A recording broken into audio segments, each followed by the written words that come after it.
Ok, vamos mergulhar nisso. Hoje, o foco é uma das arquiteturas que mais estão transformando o universo da IA, a tal da geração aumentada por recuperação, ou, para facilitar, RAG. É basicamente o sistema projetado para dar às inteligências artificiais uma memória factual, verificável e, o mais importante de tudo, confiável. Para a gente entender a importância do RAG, a gente precisa começar pelo problema central que ele resolve. Afinal, por que os modelos de linguagem, mesmo os mais avançados, às vezes, do nada, geram respostas que estão completamente erradas, mas que são apresentadas com uma convicção impressionante? O que está por trás desse fenômeno que o pessoal chama de alucinação? Então, a raiz do problema não está na capacidade de raciocínio do modelo, não. Está na natureza da memória dele. Um modelo de linguagem padrão, sabe? Ele opera como se tivesse lido uma biblioteca gigantesca, uma vez só, e depois fechado todos os livros para sempre. Todo o conhecimento dele se baseia nessa memória estática. E olha, este slide resume perfeitamente as consequências disso. É como imaginar um estudante brilhante fazendo uma prova de livro fechado. Primeiro, o conhecimento dele é estático, parado no tempo, como a data de corte. Segundo, se ele encara uma pergunta sobre algo que não tem certeza, existe um risco real de ele preencher as lacunas com informações inventadas, a tal da alucinação. E talvez o mais crítico de tudo, é impossível rastrear de onde veio a resposta. Não tem nota de rodapé, não tem fonte para a gente poder auditar. E é exatamente aqui que o RAG entra e muda o jogo completamente. Ele pega essa prova de livro fechado e transforma numa prova com consulta. Em vez de depender só da memória interna, o modelo ganha acesso em tempo real a uma base de conhecimento externa, atualizada e, o que é crucial, autorizada. Então, o ponto principal é este, é muito importante. RAG não é um novo cérebro, não é um modelo de IA mais inteligente. É uma arquitetura, um sistema que funciona como uma ponte, sabe? Conectando a capacidade incrível de gerar linguagem de um LLM a um repositório de fatos de dados concretos. Ele consegue unir a fluidez com a veracidade. Essa comparação aqui deixa a diferença muito clara. O conhecimento deixa de ser fixo e passa a ser dinâmico, vivo. O risco de gerar informações erradas cai drasticamente, porque agora as respostas são baseadas em fontes específicas, que podem até ser citadas. Isso nos leva ao ponto final, que é fundamental. As respostas se tornam auditáveis, uma necessidade absoluta em qualquer ambiente profissional sério.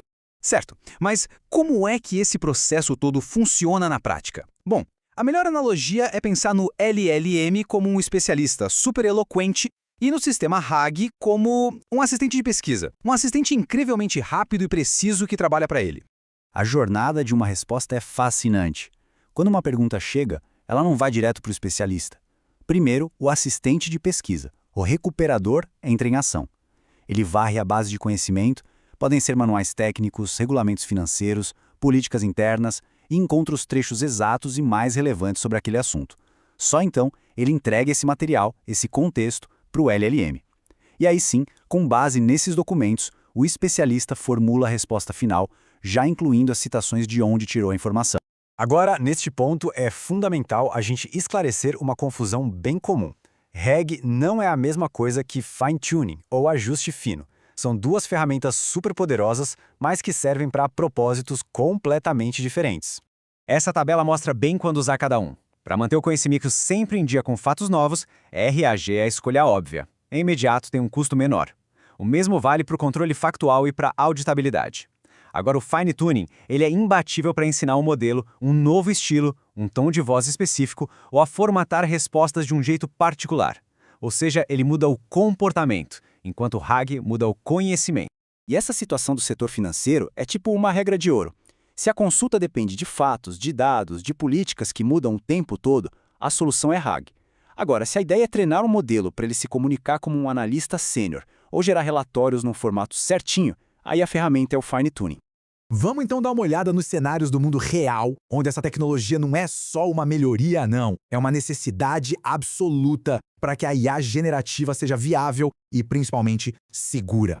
Em finanças e conformidade regulatória, por exemplo, não tem espaço para incerteza.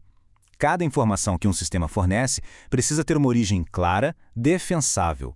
O RAG faz exatamente isso. Ele fornece essa trilha de auditoria, ligando cada pedaço da resposta a um documento ou regulamento específico. É por isso que, para muita gente, ele é o único padrão aceitável. Outro caso de uso clássico é o suporte técnico interno. Imagina só, engenheiros consultando décadas de documentação técnica, manuais de incidentes.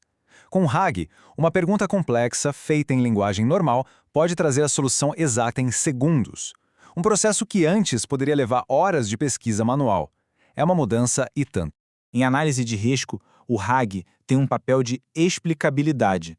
O modelo pode até tomar uma decisão de crédito, mas é o sistema RAG que consulta as políticas internas para explicar o porquê daquela decisão, sabe? Ele dá uma camada de transparência e governança que é indispensável. Ele não decide, ele justifica.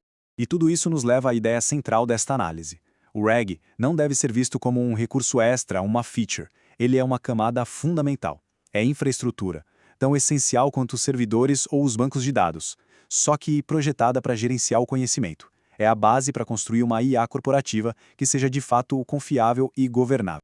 No final das contas, essa exploração do RAG nos deixa com uma pergunta muito maior. Se essa tecnologia é a base para dar memória e confiabilidade à IA, a questão que fica é: que novas capacidades, que novos avanços serão construídos em cima dessa infraestrutura cognitiva nos próximos anos, seja nas empresas, na ciência ou no nosso dia a dia?